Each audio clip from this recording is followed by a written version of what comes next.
Malaparamba school അടച്ചുപൂട്ടണമെന്ന് ഹൈക്കോടതി. ആദ്യം supreme കോടതി വിധി നടപ്പാക്കണം. സുപ്രീം കോടതി വിധി ഉള്ളതിനാൽ മറ്റൊന്നും പരിഗണിക്കാനാവില്ല. സർക്കാരിന് പിന്നീട് സത്യവാങ്മൂലം സമർപ്പിക്കാമെന്നും ഹൈക്കോടതി വ്യക്തമാക്കി. വിവരങ്ങളുമായി സാലി മുഹമ്മദ് ചേരുന്നുണ്ട്. സാലി, ഇതുമായി ബന്ധപ്പെട്ട് കോടതി വ്യക്തമാക്കിയിട്ടുള്ള കാര്യങ്ങൾ. സൗമ്യ, രാവിലെ കേസ് പരിഗണിച്ചപ്പോൾ സ്കൂൾ ഏറ്റെടുക്കാനുള്ള മന്ത്രിസഭയുടെ ഇന്നത്തെ തീരുമാനം advocate general CP Sudhakar Prasad കോടതി അറിയിക്കുകയായിരുന്നു. എന്നാൽ ഇത് കോടതി അംഗീകരിച്ചില്ല. സ്കൂൾ അടച്ചുപൂട്ടാനുള്ള കോടതിയുടെ ഉത്തരവ് ഉടൻ നടപ്പിലാക്കുക എന്നതായിരുന്നു കോടതിയുടെ നിർദ്ദേശം. ആദ്യം കോടതി ഉത്തരവ് നടപ്പിലാക്കുക, ബാക്കി കാര്യങ്ങൾ പിന്നീട് തീരുമാനിക്കാമെന്നും ജസ്റ്റിസ് ജയശങ്കരൻ നമ്പ്യാർ പറഞ്ഞു. സ്കൂൾ അടച്ചുപൂട്ടിയ ശേഷം ഇത് സംബന്ധിച്ച റിപ്പോർട്ട് കോടതിയിൽ സമർപ്പിക്കാനാണ് കോടതിയുടെ നിർദ്ദേശം. വെള്ളിയാഴ്ച കേസ് വീണ്ടും പരിഗണിക്കുന്നുണ്ട്. മലാപ്പറമ്പ് സ്കൂൾ അടച്ചുപൂട്ടണമെന്ന് ഹൈക്കോടതിയുടെയും അത് ശരിവെച്ചുകൊണ്ടുള്ള സുപ്രീം കോടതിയുടെയും ഉത്തരവ് നിലനിൽക്കുകയാണ് എന്ന് കോടതി ചൂണ്ടിക്കാട്ടി. ഈ സാഹചര്യത്തിൽ മറ്റൊന്നും പരിഗണിക്കാനാവില്ല. ഈ സ്കൂൾ പൂട്ടുന്നതിനെതിരെ കടുത്ത ജനകീയ പ്രതിഷേധം പ്രദേശത്ത് നിലനിൽക്കുന്നു എന്ന് AG ചൂണ്ടിക്കാണിച്ചപ്പോഴായിരുന്നു കോടതിയുടെ ഇത്തരൊരു പരാമർശം. കോടതി ഉത്തരവ് നടപ്പിലാക്കാൻ സർക്കാരിന് ബാധ്യതയുണ്ട്. വെള്ളിയാഴ്ച വീണ്ടും കേസ് പരിഗണിക്കുമ്പോൾ ഉത്തരവ് നടപ്പിലാക്കി കോടതിയെ അറിയിക്കുക എന്നതാണ് ഇപ്പോൾ കോടതി നൽകിയിരിക്കുന്ന നിർദ്ദേശം. സാലിഹ് മുഹമ്മദാണ് വിവരങ്ങൾ നൽകിയത്. മലാപ്പറമ്പ് ഉൾപ്പെടെ അടച്ചുപൂട്ടൽ ഭീഷണി നേരിടുന്ന 4 സ്കൂളുകൾ ഏറ്റെടുക്കാൻ മന്ത്രിസഭായോഗ തീരുമാനം. സുപ്രീംകോടതി വിധിക്ക് വിധേയമായി സർക്കാർ സ്കൂൾ ഏറ്റെടുക്കുമെന്ന് വിദ്യാഭ്യാസ മന്ത്രി C. രവീന്ദ്രനാഥ് പറഞ്ഞു. മന്ത്രിസഭായോഗത്തിന് ശേഷം മാധ്യമങ്ങളോട് സംസാരിക്കുകയായിരുന്നു അദ്ദേഹം. സുപ്രീം കോടതിയിൽ നിൽക്കുന്ന ഒരു പ്രശ്നമാണ്. അതുകൊണ്ട് സുപ്രീം കോടതിയുടെ വിധിക്ക് വിധേയമായി ഈ സ്കൂള് ഏറ്റെടുക്കാനുള്ള നടപടി സ്വീകരിക്കാൻ തീരുമാനിച്ചിരിക്കുകയാണ്. അങ്ങനെ സ്കൂൾ ഏറ്റെടുത്തോളാം എന്നുള്ള തീരുമാനം സുപ്രീം കോടതിയെ അറിയിച്ച് സുപ്രീം കോടതി അതിൽ എന്ത് നിലപാടെടുക്കുന്നു എന്നുള്ളത് അനുസരിച്ച് അത് സർക്കാർ ഏറ്റെടുക്കുന്ന നടപടി തുടരാനുള്ള ശ്രമമാണ്. സ്കൂളുകൾ സംരക്ഷിക്കുന്നതിനാവശ്യമായ എല്ലാ നടപടികളും സ്വീകരിക്കുമെന്ന് മുഖ്യമന്ത്രി പിണറായി വിജയൻ. സ്കൂളുകൾ പൂട്ടി റിയൽ എസ്റ്റേറ്റ് ഏർപ്പാടാക്കാൻ അനുവദിക്കില്ല. നിയമ നടപടികൾ പൂർത്തിയാക്കിയാകും സ്കൂൾ ഏറ്റെടുക്കുക എന്നും മുഖ്യമന്ത്രി വ്യക്തമാക്കി. സ്കൂളുകൾ അടച്ചു അതൊരു റിയൽ എസ്റ്റേറ്റ് ഏർപ്പാടാക്കുക എന്നതിനോട് ഗവൺമെൻറ് യോജിപ്പില്ല. അപ്പോൾ സ്കൂൾ സംരക്ഷിക്കുന്നതിനാവശ്യമായ നടപടികൾ ഗവൺമെൻറ് സ്വീകരിക്കും. അതാണ് ഉണ്ടാവുക. പൊതു സമീപനം ഇതായിരിക്കും. മലാപ്പറമ്പ് സ്കൂൾ ഏറ്റെടുക്കാനുള്ള സർക്കാർ തീരുമാനത്തെ വളരെ സന്തോഷത്തോടെയാണ് മലാപ്പറമ്പ് നിവാസികളും സമരസമിതിയും ഏറ്റെടുത്തത്. മലാപ്പറമ്പിൽ നിന്നും സിജു കണ്ണൻ ചേർന്നുണ്ട്. സിജു, അവിടെ നിന്നുള്ള ഒരു പൊതുവികാരം എങ്ങനെയാണ്? ഇന്ന് രാവിലെ മുതൽ തന്നെ വളരെ പ്രധാനപ്പെട്ട തീരുമാനം സർക്കാരിൻ്റെ ഭാഗത്തു നിന്നുണ്ടാകുമെന്ന് അറിഞ്ഞുകൊണ്ട് തന്നെ സമരസമിതിയുടെ പ്രവർത്തകർ എത്തിയിരുന്നു. സർക്കാർ മന്ത്രിസഭായോഗ തീരുമാനം അറിഞ്ഞ ഉടനെ വളരെയധികം ആഹ്ലാദത്തോടുകൂടിയാണ് സമരസമിതി പ്രവർത്തകർ ഇതിനെ എതിരേറ്റത്. കാരണം ഇവർ മുന്നോട്ട് വെച്ച ആവശ്യങ്ങൾ ഒരു മലാപ്പറമ്പ് AP സ്കൂൾ സംരക്ഷിക്കണം, 75 കുട്ടികളുടെ വിദ്യാഭ്യാസം നടത്തുന്ന സ്കൂൾ സംരക്ഷിക്കണമെന്ന നിലപാട് സർക്കാർ അംഗീകരിച്ചത് കൊണ്ട് തന്നെ വളരെയധികം സന്തോഷത്തോടെയാണ് ഇവർ ഈ വാർത്തയെ സ്വീകരിച്ചത്. എന്നാൽ അതിനുശേഷം ഉണ്ടായ ഹൈക്കോടതി ഉത്തരവുമായി കൂടി വന്നതിന് ശേഷം ഹൈക്കോടതി ഉത്തരവ് നടപ്പിലാക്കണമെന്ന ഒരു നിലപാട് കോടതി സ്വീകരിച്ച സാഹചര്യത്തിൽ സമരസമിതി പ്രക്ഷോഭം ഏത് രീതിയിൽ മുന്നോട്ട് കൊണ്ടുപോകണം എന്ന രീതിയിൽ ഒരു തീരുമാനമെടുത്തിട്ടില്ല. കാരണം സർക്കാരിൽ നിന്ന് ഒരു അനുകൂലമായ തീരുമാനമുണ്ടായി. എന്നാൽ കോടതിയിൽ നിന്ന് മറ്റൊരു തരത്തിലുള്ള ഒരു ഉത്തരവ് നടപ്പിലാക്കണമെന്ന തരത്തിലുള്ള ഒരു പരാമർശവും ഉണ്ടായി. അപ്പോൾ സ്വാഭാവികമായും ഇനിയുള്ള പ്രക്ഷോഭം ഇത്രയും കഴിഞ്ഞ ദിവസങ്ങളിൽ മലാപ്പറമ്പ് AP സ്കൂൾ സംരക്ഷിക്കുന്നതുമായി ബന്ധപ്പെട്ടുണ്ടായ നടത്തി വന്ന പ്രക്ഷോഭങ്ങൾ ഏത് രീതിയിൽ മുന്നോട്ട് കൊണ്ടുപോകണമെന്ന കാര്യത്തിൽ ഒരു തീരുമാനമെടുത്തിട്ടില്ല. ഇപ്പോൾ സുപ്രീം കോടതിയിൽ സർക്കാർ മന്ത്രിസഭയുടെ തീരുമാനം അറിയിക്കുന്നുണ്ട്.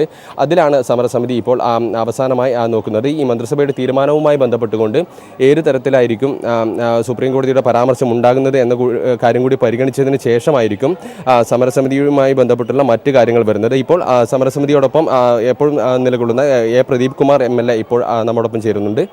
ഇന്ന് രാവിലെ മന്ത്രിസഭ വളരെ നിർണായകമായ ഒരു തീരുമാനമെടുത്തു. അതിനുശേഷം പിന്നീട് ഉത്തരവ് നടപ്പിലാക്കണമെന്ന തരത്തിൽ കോടതിയിൽ നിന്നൊരു പരാമർശവും ഉണ്ടായി. സമരസമിതി ഇനി എങ്ങനെയാണ് മുന്നോട്ട് പോകാൻ ഉദ്ദേശിക്കുന്നത്? ഈ കേസിനകത്ത് നിയമപരമായിട്ടുള്ളൊരു സങ്കീർണത വന്നത് കഴിഞ്ഞ UDF സർക്കാർ ഈ കാര്യത്തിൽ സ്വീകരിച്ച വഞ്ചനാപരമായിട്ടുള്ള നിലപാട് കൊണ്ടാണ്. ആ സാഹചര്യത്തിൽ LDF ഗവൺമെൻറ് വന്നപ്പോൾ ആദ്യമായിട്ട് ഈ സ്കൂൾ സംരക്ഷിക്കുന്നതിന് വേണ്ടി അപ്പീൽ പോകാൻ തീരുമാനിച്ചു. ഈ സ്കൂൾ മാത്രമല്ല, മറ്റ് അടച്ചുപൂട്ടിയ വിദ്യാലയങ്ങളും അപ്പീൽ പോകാൻ തീരുമാനിച്ചു. അപ്പീൽ അനുവദിക്കാതിരുന്നത് കഴിഞ്ഞ 1.5 വർഷക്കാലം ഗവൺമെൻറ് ഇക്കാര്യത്തിലൊന്നും നിങ്ങൾക്ക് ആവശ്യമായ സമയം ഉണ്ടായിട്ട് ഒന്നും ചെയ്തില്ല എന്ന വിമർശനത്തോടു കൂടിയാണ് അപ്പീൽ അനുവദിക്കാതിരുന്നത് കോടതി. അപ്പോൾ പിന്നീട് ഇതിന് ഏക മാർഗം ഇത് എക്വയർ ചെയ്യുക എന്നുള്ളതാണ്. ഈ അടച്ചുപൂട്ടിയത് എക്വിസിഷനുള്ള നടപടി ക്യാബിനറ്റിൽ നിന്ന് തീരുമാനിച്ചു, മന്ത്രിസഭ തീരുമാനിച്ചു. അത് ഞങ്ങൾ ഈ സമരമുഖത്ത് ഉന്നയിച്ച ആവശ്യം അംഗീകരിച്ചുകൊണ്ടാണ്. അത് ഈ പ്രക്ഷോഭത്തിൻ്റെ കൂടെ വിജയമാണ്. ഗവൺമെൻറ് ജനങ്ങളോടൊപ്പം നിൽക്കുന്നു, ജനതാല്പര്യത്തോടൊപ്പം നിൽക്കുന്നതിൻ്റെ ലക്ഷണം ഞങ്ങൾക്ക് അതിൽ വലിയ സന്തോഷമുണ്ട്. പക്ഷേ എങ്കിൽ പോലും കോടതി ഇപ്പോൾ ഹൈക്കോടതി പറഞ്ഞത് നേരത്തെ അടച്ചുപൂട്ടാനുള്ള വിധി അത് നിങ്ങൾ ആദ്യം നടപ്പാക്കൂ, എന്നിട്ട് ഏറ്റെടുക്കുന്നതിന് ഉൾപ്പെടെയുള്ള മറ്റു കാര്യങ്ങൾ കോടതിയിലേക്ക് വരും. ഗവൺമെൻറ് സ്വീകരിച്ചത് എന്താണ്? ഗവൺമെൻറ് ക്യാബിനറ്റ് ഇത് അക്വയർ ചെയ്യാൻ തീരുമാനിക്കുമ്പോൾ, ഏറ്റെടുക്കാൻ തീരുമാനിക്കുമ്പോൾ അത് ഏകപക്ഷീയമായി പ്രഖ്യാപിക്കുകയല്ല. ബഹുമാനപ്പെട്ട ഹൈക്കോടതിയും സുപ്രീം കോടതിയും തങ്ങളുടെ സന്നദ്ധത അറിയിക്കുകയാണ് വിനയത്തോടെ. അപ്പോൾ ആ സന്നദ്ധതയുടെ അത് അറിയിച്ചപ്പോഴാണ് പറഞ്ഞത് നിങ്ങൾ ആദ്യം ഇത് കോട്ടലക്ഷ്യത്തിൻ്റെ പ്രശ്നമായി വന്നു കഴിഞ്ഞ സർക്കാരിൻ്റെ ചെയ്തികൾ കാരണം, അതുകൊണ്ട് അതാദ്യം ക്ലോസ് ചെയ്യുമെന്നാണ് പറഞ്ഞത്. അപ്പോൾ സുപ്രീം കോടതിയിലും ഇന്ന് അത് പിന്നെ നമ്മുടെ ഗവൺമെൻറ്റിൻ്റെ ആ അറിയിപ്പ് പോയിട്ടുണ്ടെന്നുള്ളതുകൊണ്ട് സുപ്രീം കോടതി എന്താണെന്ന് പറയുന്നത് നോക്കുക. പറഞ്ഞു കഴിഞ്ഞാൽ കോടതി ഇത് പൂട്ടണമെന്നാണെങ്കിൽ തീർച്ചയായിട്ടും അത് ചെയ്തുകൊണ്ട് നമ്മളെ സംബന്ധിച്ചിടത്തോളം കോടതിയുടെ ഉത്തരവുകൾ ധിക്കരിക്കണമെന്നോ കോട്ടലക്ഷ്യത്തിലേക്ക് പോകണമെന്നോ ഒന്നും ആഗ്രഹമില്ലെന്ന് മാത്രമല്ല, നീതിപീഠങ്ങളെ ബഹുമാനിക്കുന്നവരാണ് നമ്മളെല്ലാം. ഈ സങ്കീർണതകളിലേക്ക് എത്തിച്ച് കഴിഞ്ഞ സർക്കാരാണ്. അപ്പം നമുക്ക് ഈ നിയമക്കുരുക്കിൽ നിന്ന് ആ കുരുക്കഴിച്ച് ഈ സ്കൂൾ സംരക്ഷിക്കപ്പെടണം. അതിനുവേണ്ടി ഇന്നത്തെ ഗവൺമെൻറ് സ്വീകരിക്കുന്ന എല്ലാ നിലപാടിനോടൊപ്പവും ഞങ്ങളുണ്ട്. അതുകൊണ്ട് ബഹുമാനപ്പെട്ട വിദ്യാഭ്യാസ മന്ത്രിയായിട്ട് സംസാരിച്ച് തുടർന്ന് എങ്ങനെ മുന്നോട്ട് പോകണമെന്നത് സംബന്ധിച്ച് ഞങ്ങൾ തീരുമാനിക്കും. ഇനിയിപ്പോൾ സുപ്രീം കോടതിയിൽ നിന്ന് ഹൈക്കോടതി ഉത്തരവ് നടപ്പിലാക്കണമെന്ന പരാമർശമാണ് വരുന്നതെങ്കിൽ അതിനെ എങ്ങനെയാണ് സമരസമിതി സമീപിക്കുക? അല്ല, അത് വരട്ടെ. ആ സന്ദർഭത്തിൽ തുടർന്ന് എങ്ങനെയാണ് ഗവൺമെൻറ് മുമ്പോട്ട് പോകുന്നത്, ഈ സ്കൂൾ സംരക്ഷിക്കുന്നതിനുള്ള എന്ത് കാര്യങ്ങളാണ് ചെയ്യുന്നത്, ഞങ്ങളെ സംബന്ധിച്ചിടത്തോളം ഗവൺമെൻറ് ഇത് ഏറ്റെടുക്കാൻ തയ്യാറായി എന്നത് തന്നെ ഞങ്ങളെ സംബന്ധിച്ചിടത്തോളം വലിയ സന്തോഷവും വിജയവുമാണ്. അപ്പോൾ അത് പൊതുവിദ്യാലയങ്ങൾ സംരക്ഷിക്കുന്ന കാര്യത്തിൽ പ്രതിബദ്ധതയുള്ള ഗവൺമെൻറ്റിൻ്റെ ധീരമായ തീരുമാനമാണ്.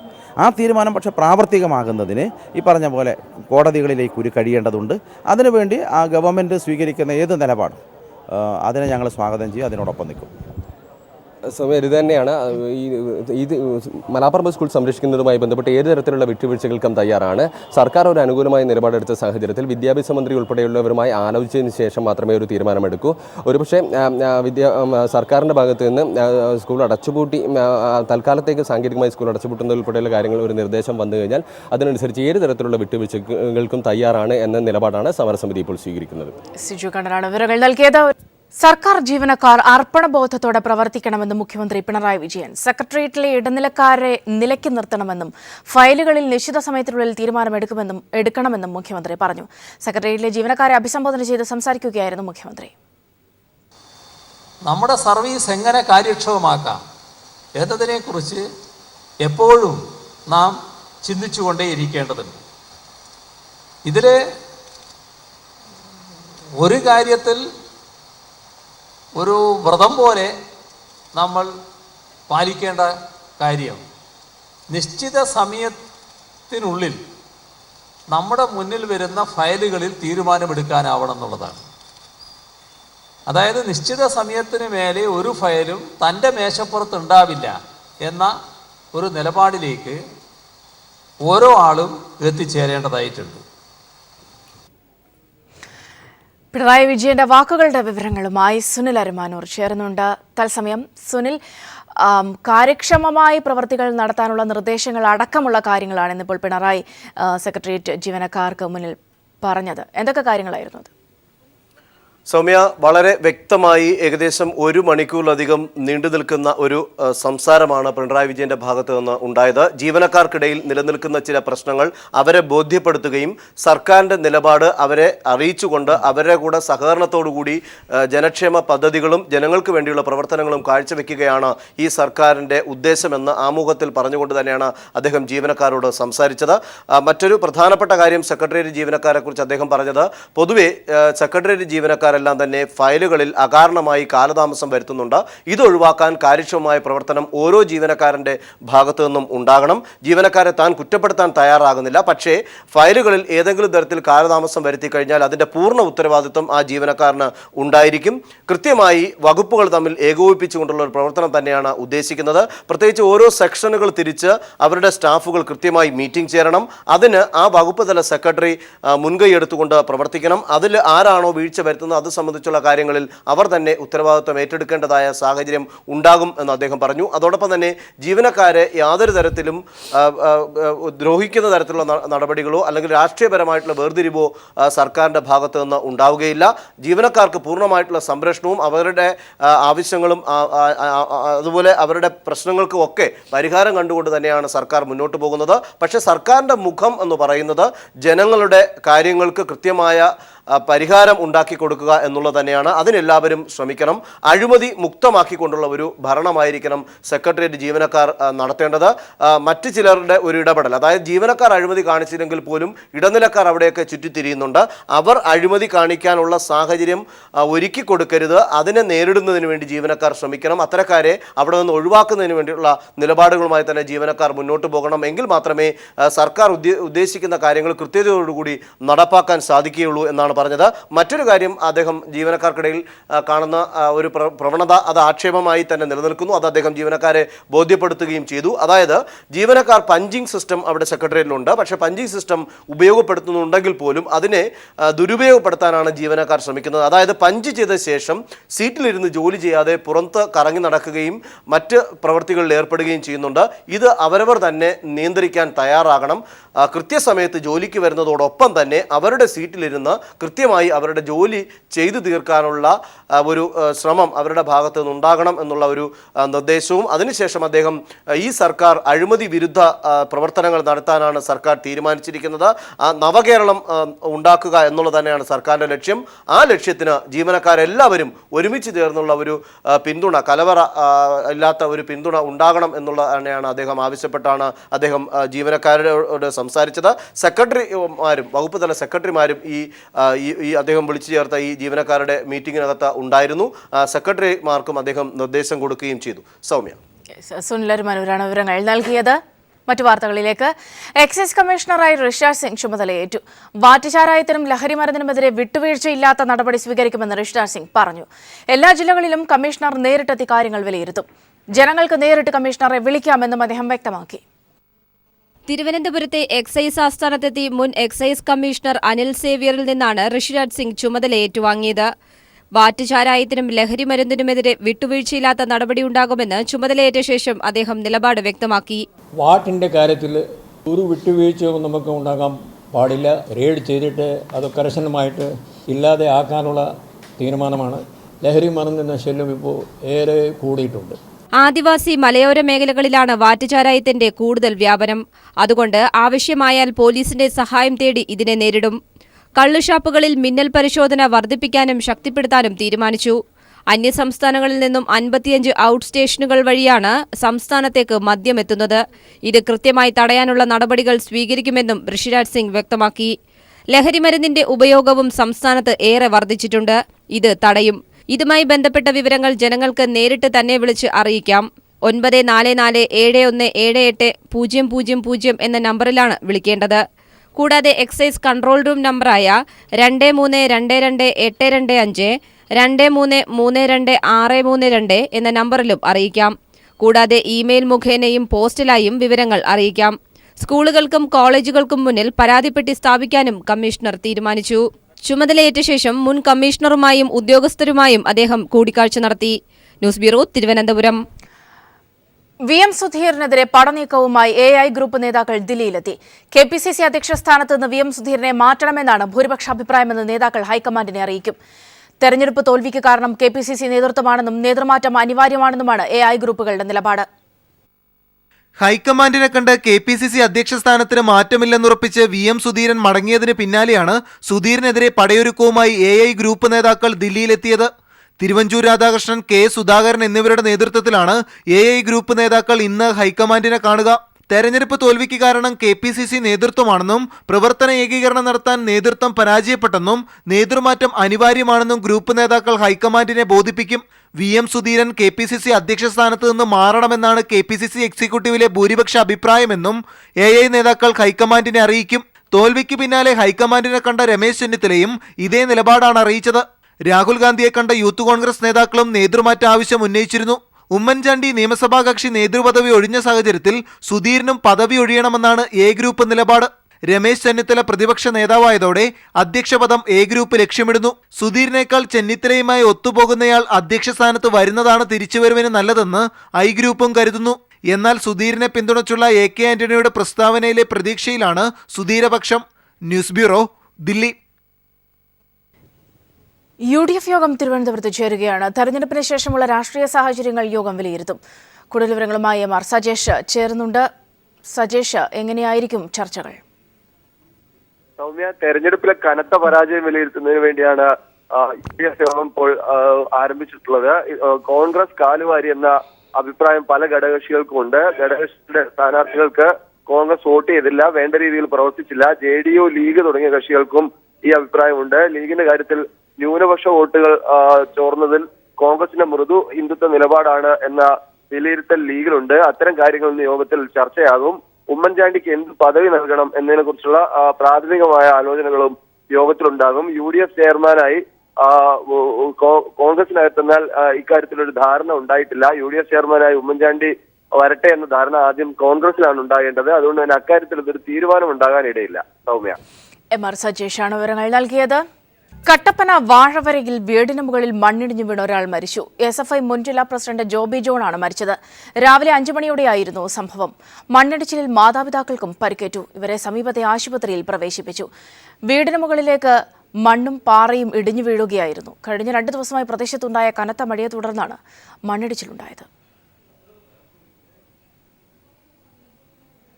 24 മണിക്കൂറിനകം കേരളത്തിൽ കാലവർഷമെത്തുമെന്ന് കാലാവസ്ഥാ നിരീക്ഷണ കേന്ദ്രം.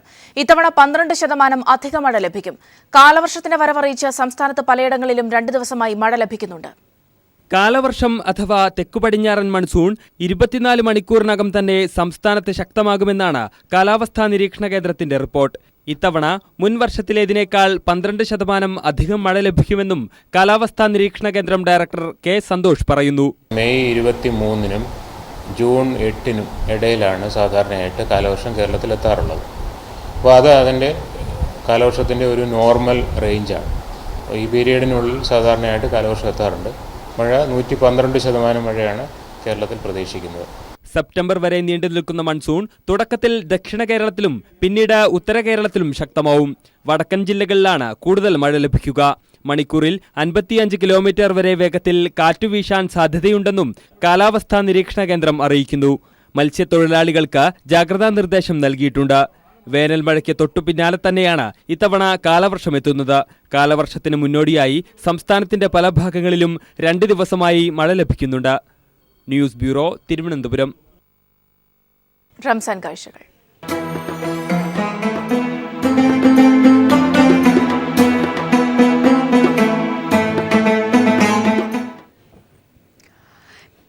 കേരളത്തിലെ പ്രധാന മുസ്ലിം രാജവംശമായ അറക്കൽ രാജവംശത്തിന്റെ പ്രൗഢിയും സംസ്കാരവും കാത്തുസൂക്ഷിക്കുന്ന കണ്ണൂർ സിറ്റി ഒരു പൈതൃക സിറ്റി കൂടിയാണ്.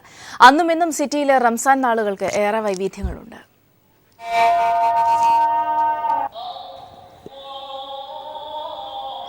ഒരു കാലത്ത് കണ്ണൂർ പഴയങ്ങാടി മുതൽ ധർമ്മടം വരെ മാസപ്പിറവി അറിയിച്ചിരുന്നത് അറക്കൽ രാജവംശത്തിലെ അറക്കൽ ബീവിയാണ്. അത് ഇന്നും തുടർന്നു വരുന്നു. സാങ്കേതിക വിദ്യ വികാസം പ്രാപിച്ചതോടെ അറക്കൽ രാജവംശത്തിന്റെ അത്താഴമുട്ട് സംഘം മുതൽ ഹൈദരാബാദിൽ നിന്നെത്തിയ ഉഡോ ബാബമാർ വരെ കാലഹരണപ്പെട്ടു. എങ്കിലും ഇന്നും നോമ്പുകാലം വൈകുന്നേരങ്ങൾ സിറ്റിയിൽ ആഘോഷ നിറവിന്റെയും സേവന സന്നദ്ധതയുടെയും വൈകുന്നേരങ്ങളാണ്. സിറ്റിയിൽ സിയാറത്തിന് പ്രത്യേകിച്ച് പ്രമുഖ തീർത്ഥാടന കേന്ദ്രമായ സെയ്ദ് മൗല ബുഖാരി മക്കാമും മറ്റ് പള്ളികളും സന്ദർശിക്കാൻ ദൂരദിക്കുകളിൽ നിന്നും ആയിരങ്ങൾ ഇവിടെ ഒഴുകിയെത്തും. അവർക്ക് ഏറ്റവും പ്രയോജനപ്രദമായ ഒരു കാര്യമാണ് മഗ്രിബിൻ്റെ സമയത്ത് സൗജന്യമായി നോമ്പ് തുറയും അത്താഴ സമയത്തുള്ള ഭക്ഷണവും. നോമ്പുതുറ അറിയിച്ച് അറക്കൽ പള്ളിമണി മുഴങ്ങിയാൽ വിശ്വാസികൾ പ്രാർത്ഥനയുടെ തിരക്കിലാവും. 49 പള്ളികളുണ്ട് ഈ കൊച്ചു സിറ്റിയിൽ. അത്താഴ കമ്മിറ്റി വക നോമ്പുതുറ വിഭവങ്ങൾ വിശ്വാസികളെ കാത്തിരിക്കും. 1990 ഏറ്റെടുത്തത് ഇപ്പം അങ്ങനെ അത്താഴ കമ്മിറ്റി തുടർന്ന് പോകുന്നുണ്ട്. മനസ്സും ശരീരവും ഏകാഗ്രമാവുന്ന പരിശുദ്ധിയുടെ നാളുകൾ.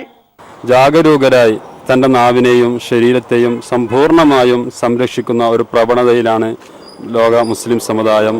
ബാങ്കുവിളികൾ ഉയരുന്നതോടെ കണ്ണൂർ സിറ്റിയും ഉണരാൻ തുടങ്ങും. കണ്ണൂരിൽ നിന്നും PV ജോഷില. മിസൈൽ നിർവ്യാപനം ലക്ഷ്യമിട്ടുള്ള മിസൈൽ സാങ്കേതിക വിദ്യ നിയന്ത്രണത്തിൽ നിയന്ത്രണ സംഘത്തിൽ ഇന്ത്യയ്ക്ക് അംഗത്വം ഉറപ്പായി. ആണവ വിതരണ സംഘത്തിൽ ഇന്ത്യയെ ഉൾപ്പെടുത്തുന്നതിന് US ശക്തമായ പിന്തുണ അറിയിച്ചു.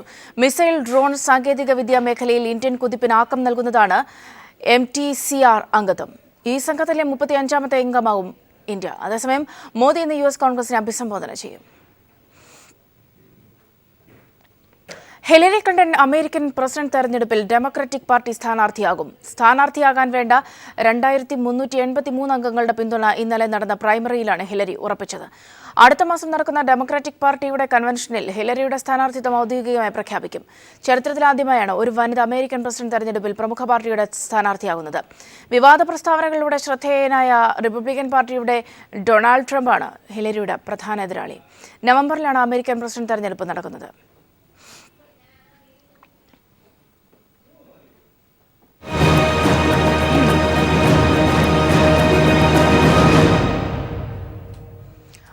കഴിഞ്ഞ ടൈമിൽ തുടങ്ങിവെച്ച വലിയ കുടിവെള്ള പദ്ധതികളുടെ പൂർത്തീകരണത്തിനാണ് വേങ്ങരയിൽ PK കുഞ്ഞാലിക്കുട്ടി മുൻഗണന നൽകുന്നത്. കൂടുതൽ തൊഴിലവസരങ്ങൾ സൃഷ്ടിക്കുന്ന പദ്ധതികളും മണ്ഡലത്തിൽ പ്രതീക്ഷിക്കാമെന്ന് കുഞ്ഞാലിക്കുട്ടി വാഗ്ദാനം നൽകുന്നു.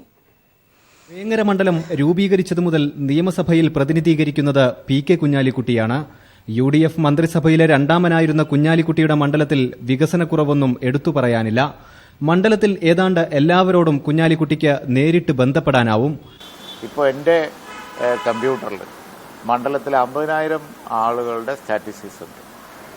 അപ്പോൾ അത് വെച്ചിട്ട് എനിക്ക് അവർക്ക് ഈ ആരോഗ്യ ഇൻഷുറൻസ് പദ്ധതിക്ക് പുറമെ എന്ത് ആനുകൂല്യം വേണമെങ്കിലും കൊടുക്കാനുള്ള, അല്ലെങ്കിൽ അവരെ നേരിട്ട് ബന്ധപ്പെടാനുള്ള ഒരു കണക്ക്, അവരുടെ ഡീറ്റെയിൽസ്, അവർക്കൊരു കാർഡ് കൊടുത്തിട്ടുണ്ട്.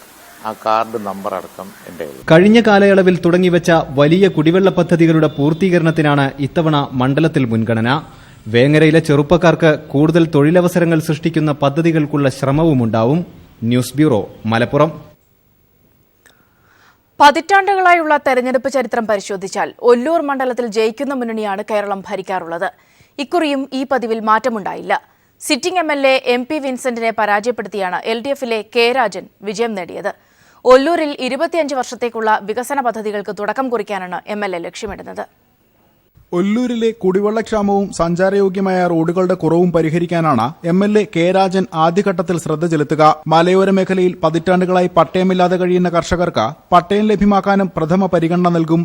മനുഷ്യന് ആവശ്യമായ കുടിവെള്ളത്തിന്റെ ക്ഷാമവും സഞ്ചാരയോഗ്യമായ റോഡുകളുടെ കുറവും 77 എത്രയോ കാലം മുമ്പ് ഭൂമി സ്വന്തമായി മേടിക്കുകയും അതിന്റെ അധികാരങ്ങളെല്ലാം ഉള്ള കർഷകരുടെ പട്ടയം മലയോര മേഖലയിലെ ഒരു പ്രധാനപ്പെട്ട പ്രശ്നമാണ്. പുത്തൂരിൽ നിർമ്മാണം മുടങ്ങിക്കിടക്കുന്ന സുവോളജിക്കൽ പാർക്ക് പൂർത്തിയാക്കാൻ പദ്ധതികൾ ആവിഷ്കരിക്കും. പീച്ചിയിൽ ടൂറിസ്റ്റ് കോറിഡോർ യാഥാർത്ഥ്യമാക്കും. ആദിവാസി കോളനികളിലെ അടിസ്ഥാന സൌകര്യ വികസനത്തിനും പ്രാധാന്യം നൽകും. താമരവെള്ളച്ചാലും മുളകരയും പാത്രക്കണ്ടവും മണിയങ്കിണറും അടക്കം കുടിവെള്ളവും വൈദ്യുതിയും പോലും ഇല്ലാത്ത ആദിവാസി കോളനികളുടെ കേന്ദ്രമാണ് ഒല്ലൂർ. ഒല്ലൂരിലെ ഗതാഗതക്കുരുക്ക് പരിഹരിക്കാനും വിദ്യാഭ്യാസ മേഖലയിലെ ഉന്നമനത്തിനും ശാശ്വത പരിഹാരം കണ്ടെത്താനും പദ്ധതികളുണ്ടാവുമെന്ന് K രാജൻ വ്യക്തമാക്കി. News bureau, Thrissur.